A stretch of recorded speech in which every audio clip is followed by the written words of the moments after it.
Jay-Z is now the target, and those he once betrayed are returning for revenge.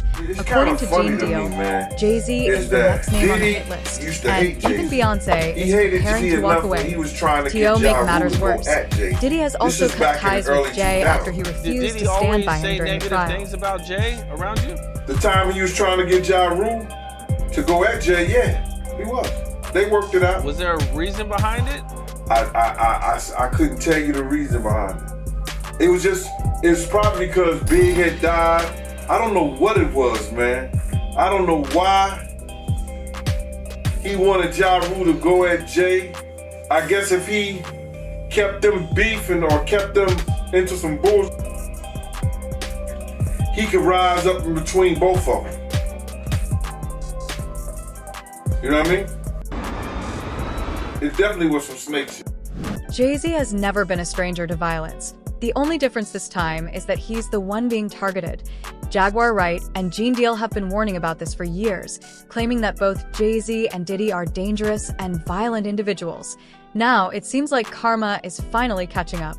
Diddy's already behind bars, but for Jay-Z, the outcome could be far more devastating. Suge Knight, Irv Gotti, and Jay Prince. These four gentlemen that got together, they're gonna put up $30 million apiece. Contemplating doing the first black-owned distribution company. The thing is, they wasn't trying to let us in the door. That's why I don't trust these people. When Suge came up with the idea, it was a brilliant plan. He said, whatever the recording fund is, 10% goes to the union. Each time you do a new album, 10%. It was gonna be some get down or lay down shit. Shortly after that, the feds raided me. All of us were being hit up around the same time. Someone left that meeting talking about our move. It was Jay-Z and Puff that went to those New York corners to let them know what Suge Knight was trying to do. They told Jay, if you help us get rid of Dame, we're gonna make you the president of Def Jam. Why don't we stick together and they gotta come to us? For some reason, everybody just wants to do everything on their own. They don't understand collective economics. The industry now sees Jay-Z as a rat. Let's not forget, he paid Lance on Rivera to keep quiet about the stabbing incident. Jay-Z even pled guilty to third-degree assault for stabbing Lance back in December 1999. But strangely, Lance still insists that Jay-Z never stab him. Why is that? Because Lance knows staying silent is the only way to stay safe. A top rap star is busted. Jay-Z turned himself in tonight, and the cops started working on his rap sheet, accusing him of a stabbing at a trendy party. Kimberly Richardson is at Midtown South right now. Kimberly. Well, Rosanna, just a few hours ago, police here at Midtown South arrested Sean Carter, better known as Jay-Z. The rap star voluntarily turned himself in here at the precinct earlier this evening. Now, Carter is being held here in connection with that stabbing fight that erupted at the Kit Kat Club last night. But just a few moments ago, Carter's attorney had this to say. He's not involved in this, period. He was at the club? That's my only comment. He wasn't involved in this. So it was someone else that did the stabbing and the hitting? I didn't say that. I said he was not involved in it. Now, Slovis goes on to say that at no time was Jay-Z hiding from the police, that they were in touch with cops all day and that they're trying to resolve this as gentlemen. But as Mike Sheehan shows us, others say they've seen the dark side of Jay-Z.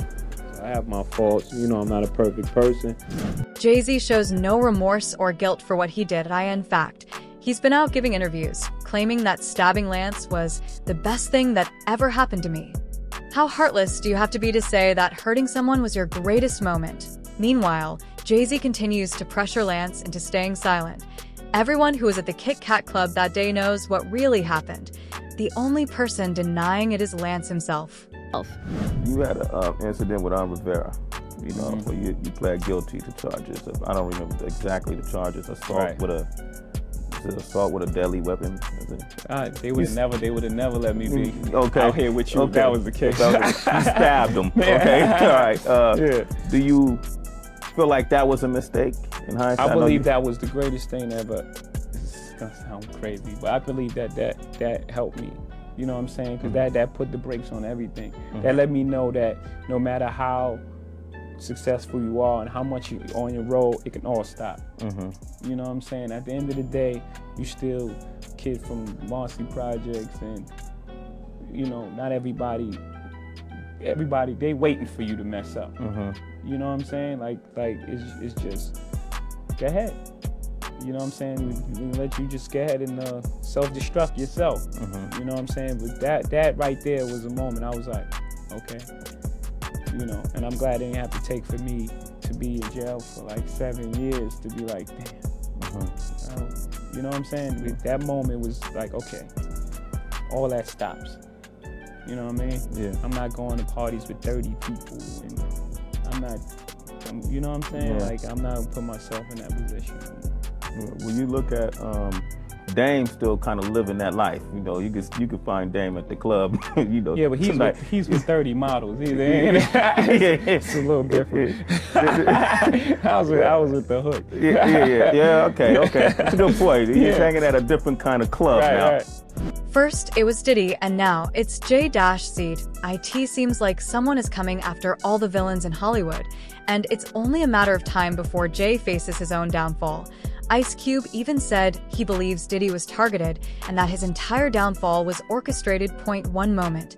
Diddy was a billionaire flying around the world on private jets, and less than a year later, he's lost $700 million and ended up behind bars. Something about that just doesn't add up. Diddy. You're hearing Diddy everywhere, okay? Yeah. So, did you ever have any kind of run-in with Diddy? Did you ever do anything with Diddy? Any projects you worked on with him? He produced a few records, or had his producers do a few records on my War and Peace album, the Peace Disc. Yeah. How was he to work with? It was cool. You know, he gave us great music. We flew out to New York, and I was mainly in the studio with the producer. You know, he had a stable of producers, so I was in the studio with his stable of producers, and I think we did some great music. And you know, I really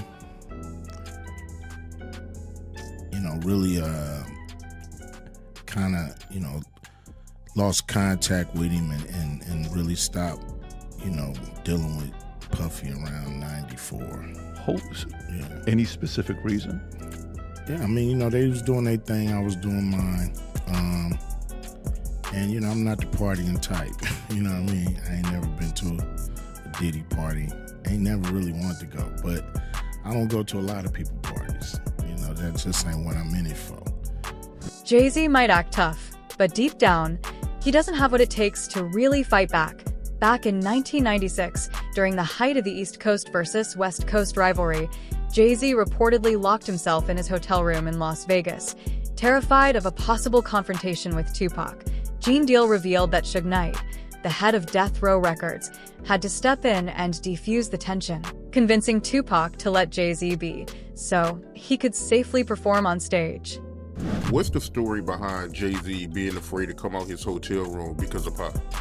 All right, what happened was that I guess Pac had got whiffed that Jay-Z was in town. Well, he gonna do a show because Jay-Z, he doing a show. But you gotta realize Jay-Z had became an enemy of Pac because I think he had said some was gonna do a song with Big or whatever like that, the whole 9 yards. So Jay is now Pac's enemy too. So Chaz Williams, who was over Black Hands. Black Hands was one of the labels who did that Black Gangsta had every artist in New York on. And Chaz, who is now getting into the music business, has become a music executive. And he was once a former gangster who was on American Gangster BET because they had him down for robbing 161 banks. That's what they put in their program and everything. But Chaz was a gangster in New York City that became a music executive.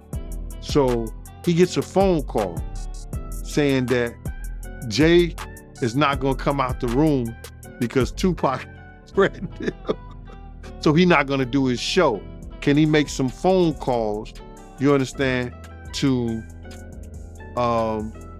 get Pac off the bullshit? So I think he may have talked to Big D, and Big D and Eric B called Suge, and Suge was laughing, saying that wasn't him. Because they tried to make it seem like it was Suge that was doing it, but it was Pac. So I guess Suge called Pac. Pac let him go ahead and do his show and everything like that. But Jay was scared to come out his room.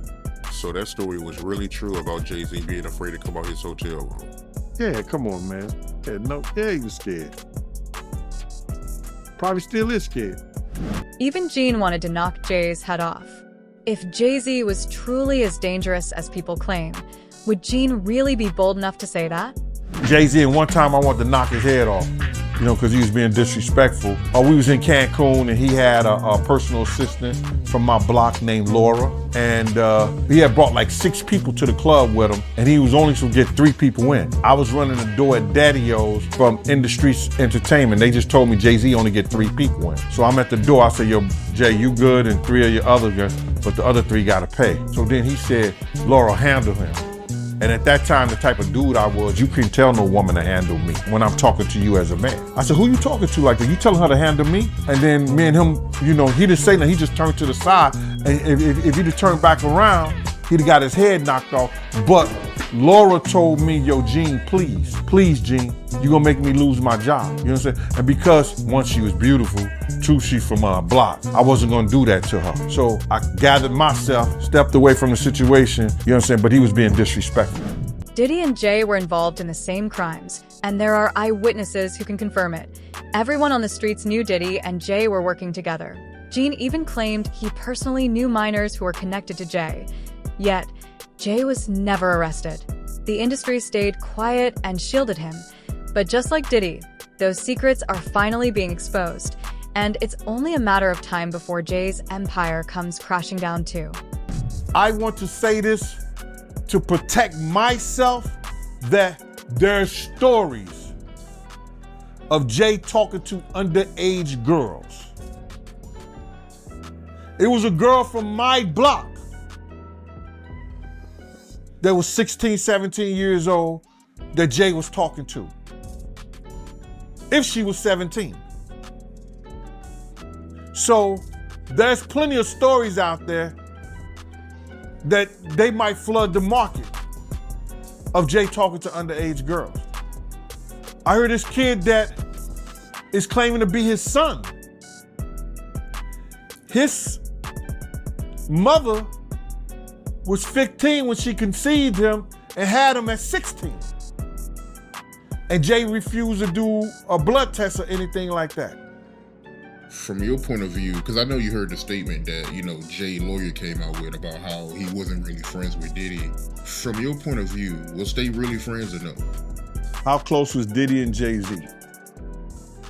They was close enough that they wasn't playing basketball, they wasn't playing baseball, they wasn't playing football, and they wasn't playing hockey or soccer for Diddy to come on stage, pat him on his ass, and then make the statement to people in the world that can't nobody call me Sean but Jay-Z. Now, I don't know what kind of statement, and I can't say, I wish I could say half a homo, but I know I can't say it. But I don't know what kind of half a homo that is, and you trying to say that you're not close to somebody. You coming on stage, patting them on their ass, and then you making a broad statement to the public, can't nobody call me Sean but Sean Carter. And I heard Jay-Z said the same thing about them. But they were so close that they had matching white girls together. Because when they used to see each other, they used to say, yo, how your skinny white girl doing? He'd be like, yo, how your skinny white girl doing?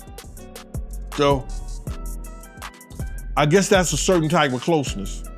It's no coincidence that just as reports surface about Jay-Z being targeted, Diddy is also facing attacks behind bars. And in the past 2 months alone, there have been multiple attempts on Diddy's life. And the only reason he's still breathing is because a nearby corrections officer stepped in to save him.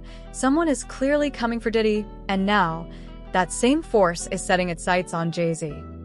Something very scary happened to him. One of his close friends is speaking out and saying that while he was sleeping at the MDC Brooklyn jail, somebody came and put a knife, pressed it to his throat. Now, as I keep digging into the story, they're saying, yes, a correctional officer or a police officer was the one who came and basically helped him out and, quote unquote, saved him.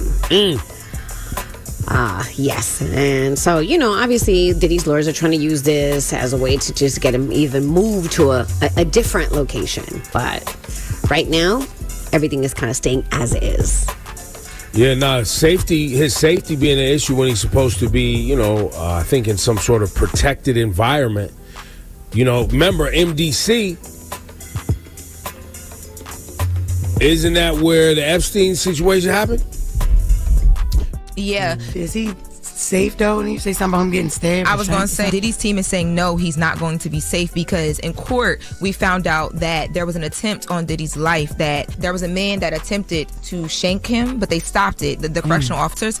And they say Diddy didn't even want people to know that he didn't want to make it a big deal. But of course they're having that conversation about will he be safe because of who he is and how high profile this case is. Right. They're also having a conversation. Mark Geragos is a high profile attorney, a friend of Diddy's, but also the dad of Teeny Geragos, who led Diddy's defense about Diddy potentially being raped in court. And we can and just attacks on his life, because they say that people look at him as like a trophy or a prize, and to do something to him. Well, what if other inmates hear all of the stuff that we've been hearing in the news all of these weeks, and they scared of Diddy?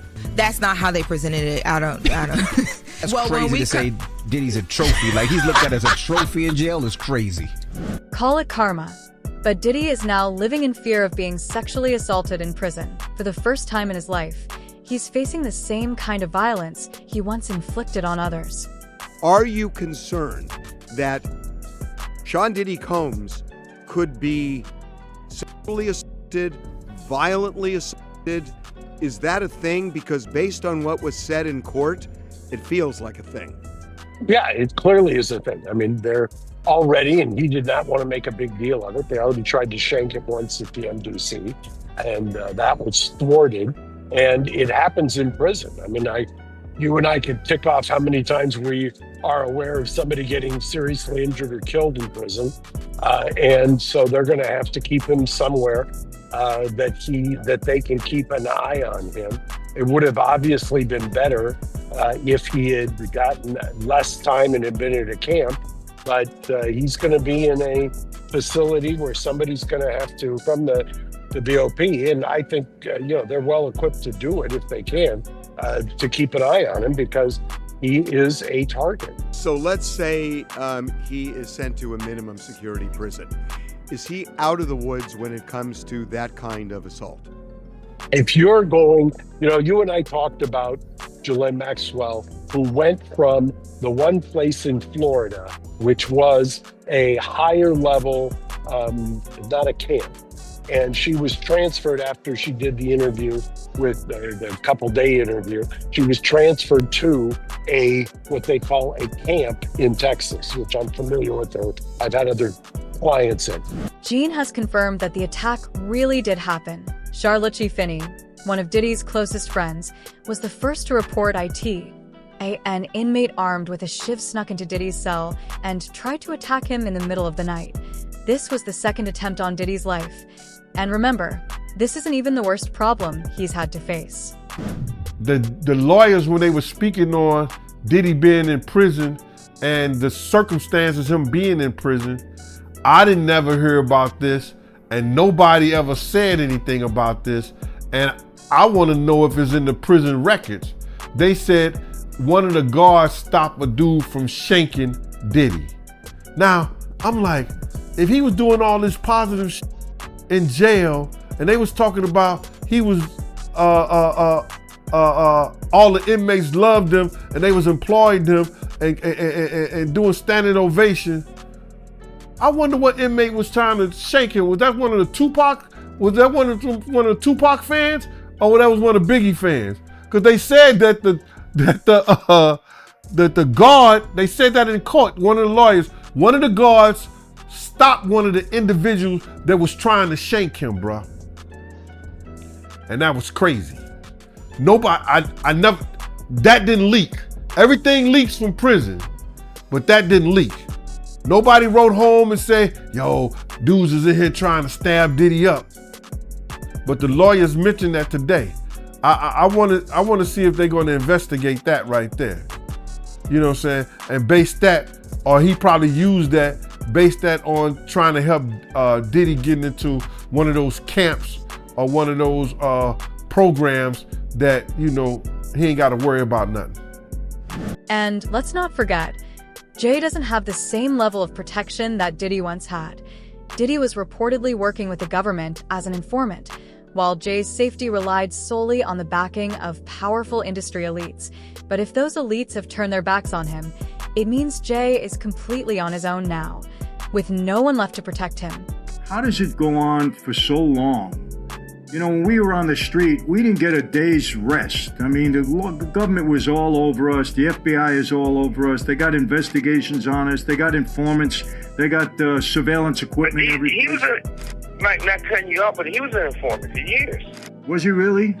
Yeah. That's why when people was like, oh, he's going to run, he's not. It's the reason why these type of people get caught up.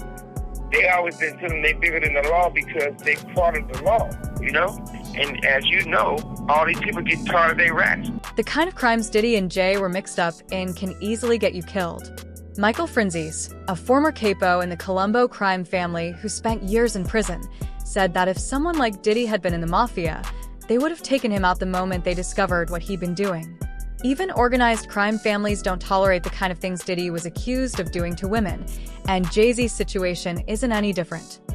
I mean, what this guy did is disgusting. I don't think there's a person alive, a man or a woman, especially women, who are not going to hate this guy. Whatever he did was completely disgusting. It's beyond criminal. I don't even know what it is. I look at it like he disgraced everybody. He disgraced the black race by being a black man. I know a lot of black people and they hate him for it because it painted a picture towards all of them. I think it's being followed all over the world. If he's not found guilty or he's cut free or he does a short amount of time, I mean, I could only imagine what the whole world would think. This is a disgusting country. So there's a lot of things. Sammy, if you would, give me your comparison. I mean, listen, guys in the mob did some terrible, terrible things. The murders were gruesome and violent and painful, and they served a purpose. They were meant to terrify people into staying in line, right? Compare that to the things that you've heard alleged from the witness stand and testimony under oath from a lot of these young women and some of the young men who were his assistants. Compare the guys in the mob to the stuff you're hearing alleged against Diddy. If we did that in the mob, we would be killed for it. We would never touch women and children and stuff like that.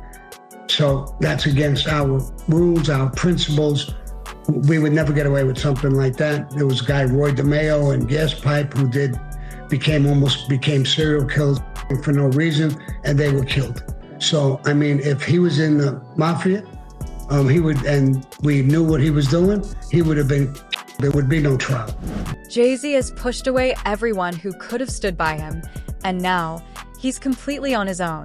The only person who might have been able to help him is Diddy, but he's behind bars.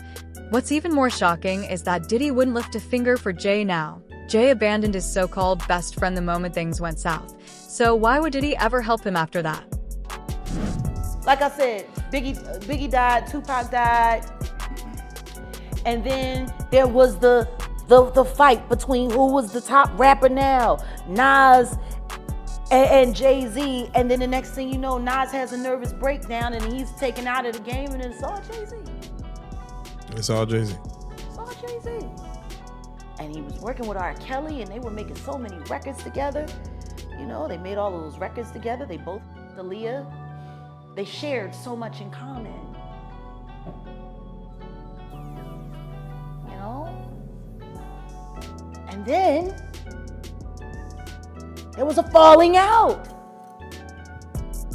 And that's like it never happened. Whoever talks about best of both worlds, nobody talks about that. Nobody talks about this shit. It's not just Jay who's betrayed everyone around him in the name of success. Diddy was doing the same thing, collecting blackmail on powerful people. Both men used violence and manipulation to climb to the top.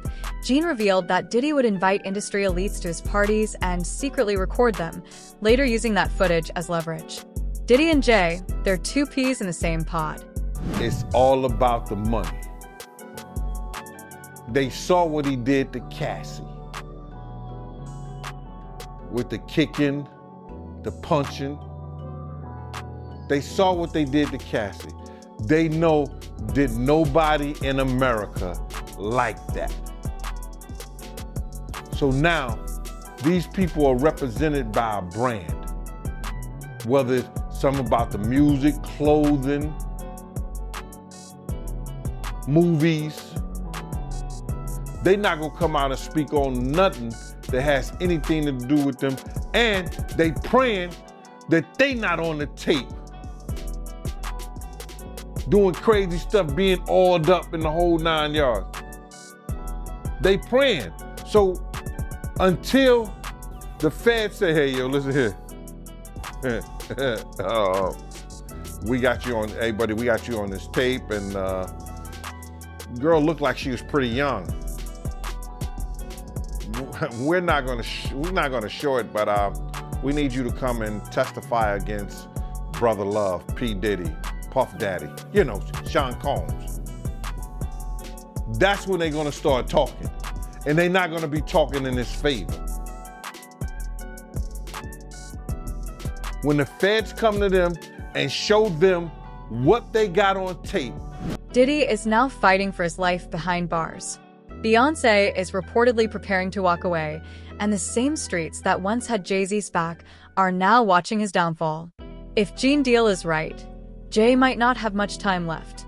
When the truth finally comes out, not even the industry will be able to shield him anymore. Thanks for watching. And if you want to stay ahead of the story and catch every update as it happens, don't forget to like, subscribe, and turn on notifications so you never miss the next chapter in this unfolding downfall.